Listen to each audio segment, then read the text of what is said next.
পর ছেলের হঠাৎ করে বায়না হলো পোলাও খাবে, মাংস দিয়ে পোলাও রান্না।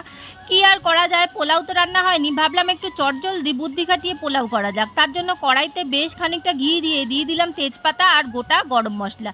গোটা গরম মশলাটা বেশ খানিকটা ভাজা হয়ে গন্ধ বেরোলে এর মধ্যে কাজু কিশমিশ আর কয়েকটা কাঁচা লঙ্কা দিয়ে ভালো করে ভেজে নেব। কাজু কিশমিশটা একটু ভালো করে ভাজা হলে বেশ ভালো লাগবে খেতে। তারপর এর মধ্যে দিয়ে দেবো 2 থেকে আড়াই চামচ মতন আদা বাটা। আদা বাটাটা তোমরা তোমাদের পরিমাণ মতন দেবে। আমি এখানে 1 কিলো চালের ভাত করেছিলাম দেখে মানে আড়াই চামচ দিয়েছি। তোমরা যতটুকু ভাত নেবে ততটুকু আন্দাজে কিন্তু আদা বাটা দেবে। তারপর দিয়ে দিলাম বেশ খানিকটা হলুদ গুঁড়ো, যেহেতু পোলাও হবে হলুদ তো একটু হতেই হবে। হলুদটা দিয়ে ভালো করে কিন্তু আদার সাথে মিশিয়ে হলুদের কাঁচা গন্ধটা দূর করে নিতে হবে। এরপর দিয়ে দেবো ঝরঝরা ভাতটা, তারপর ওপর থেকে দিয়ে দেবো পরিমাণ মতো নুন আর মিষ্টি আর খানিকটা ঘি দিয়ে ভালো করে নাড়াচাড়া করে নিলেই কিন্তু আমাদের গরম গরম সুস্বাদু পোলাও একদম সহজ